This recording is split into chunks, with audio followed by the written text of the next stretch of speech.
My name is Danielle, and this is my story.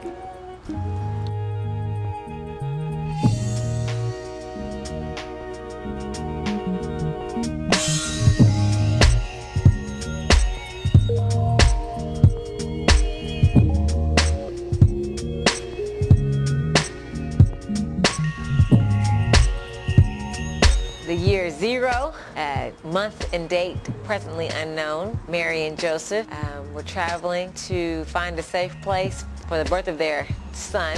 There was no room at the inn, and so the next option for them was to make a little room at a manger, which is what we know today as a barn. September 19th, 1982, Danielle Tristan Ewan was brought into the world from the womb of a 19-year-old Sylvia Cassandra Malvo and Donald Craig Ewan.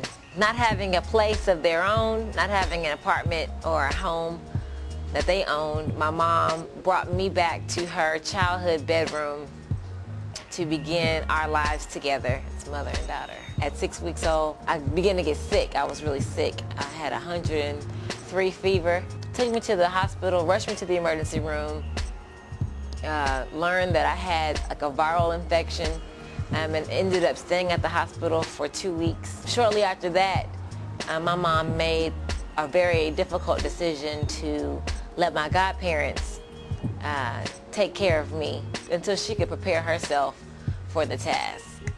My godparents came at 3 months and picked me up, and I lived with them till I was almost 13 years old.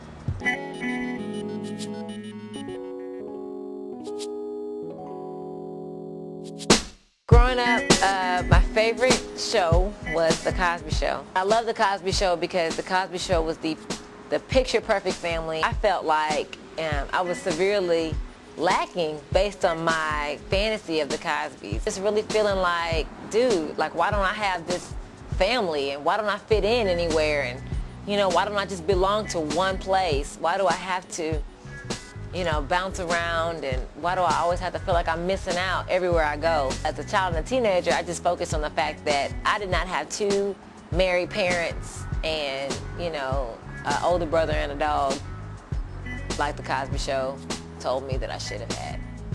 I focused a lot on what I didn't have. Sometimes I was really sad. Sometimes I was really down. The relationship that I had with my godparents was great. They definitely loved me. But there was always, for me, a difference. I wasn't their blood child. And so me knowing that kind of made me begin to question whether or not my parents could take care of me or couldn't take care of me. I began to feel like they didn't want me. I wondered if they were happy that I wasn't living with them. I always felt sometimes like, like they were just cool coming to get me on the weekend. I just went through a lot of my childhood really feeling like, dang, I ain't got nothing. Being raised by my godparents and not my actual parents really did kind of mess with my self-esteem. It kind of affected the feelings of acceptance that I had and replaced them with whispers of rejection. I imagine that Christ may have felt the same way based on his upbringing, that instead of being accepted as the coming Messiah that he knew he was rejected lots and lots of times in his life. He was brought into circumstances that were not very kingly according to the world standards. So I imagine that his self-esteem probably would have been low had his God esteem been low.